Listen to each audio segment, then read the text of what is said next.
think maybe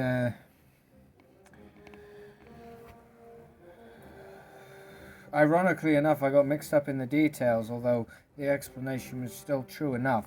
Um, uh, many people stalking me at once try to program me to stalk other beings, and what happens is, um, parts of me end up becoming attached to other beings.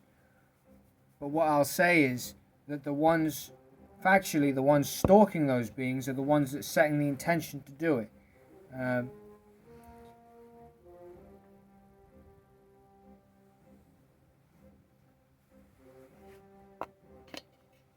that is a higher vibrational understanding of what stalking truly is.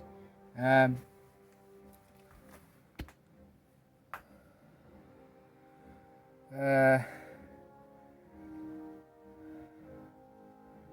Imagine the kind of justice that would be if I, which I don't have the intention of stalking or possessing anyone, I have no interest in other people's minds at all. But many are interested in my mind. Many are interested in playing with my energy. Hundreds of people, actually. And can you imagine a world where these people were just allowed to possess me, program me to attack people, and I do everything I can not to make sure these, within reason, I do everything I can not to make sure these people are hurt, that I'm living a happy, peaceful life, that I don't invade other people's lives, that I don't attack innocent people, and still I become the bad guy.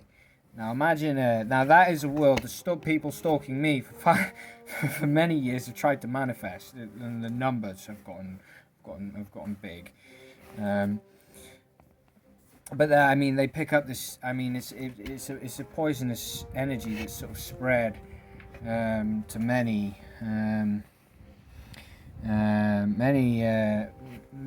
sort of people that are usually peaceful, high vibrational beings, have picked up the same state of mind that many beings torturing me have grew previously. And when you torture someone enough, and they might just they might just lose their identity. They might just turn into someone that they don't want to be. And when that happens, it often it can reveal something about their subconscious mind. But primarily, I always say that you should never, if you want to find out what a person is like, you don't torture them to find out. That is not a good test. To find out what someone is like. If you need to do a test, you know how much suffering can be involved with a test.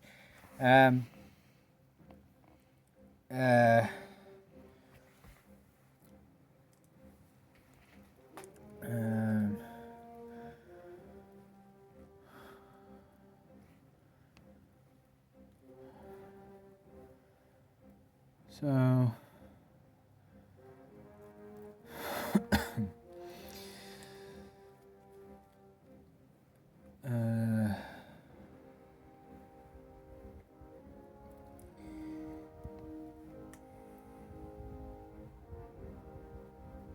So please, I hope you remember that your intentions, the intentions that you set, mean a lot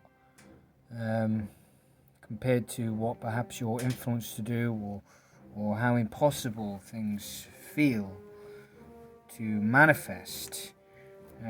Which something feels impossible to manifest. It's usually,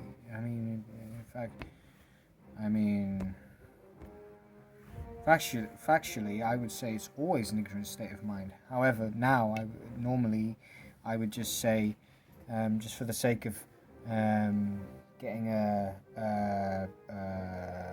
better understanding in the moment. I would say that it's often it's often you can often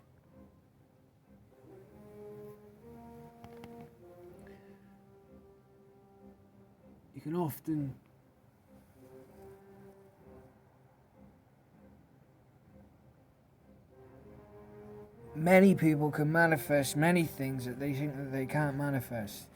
And the reason I say it like that is because sometimes in the moment it's just easier to set a target set a target that's easy, that seems easier in your mind at the time to achieve. Sort of take like so it's nice just to sort of, for some people in the moment, it's nice to just understand that there are many possibilities, but you don't need to pressure yourself to feel to be ambitious when you already have all the worthiness that you need to manifest that you want anyway. So and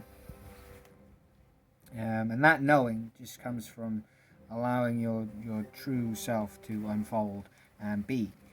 And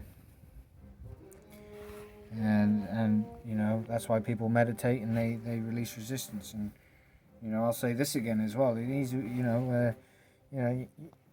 it's not like you need to meditate to release resistance. There are many things people do that puts them in a state where they're releasing resistance. The same as meditation. And this is something I've said for a long time. You find something that inspires you, or that gives you peace. Maybe it's playing the guitar. Maybe it's cooking food. Maybe it's eating food. Maybe it's throwing. Maybe it's kicking a can down the street. I get a lot of joy out of kicking a can down the street for whatever reason.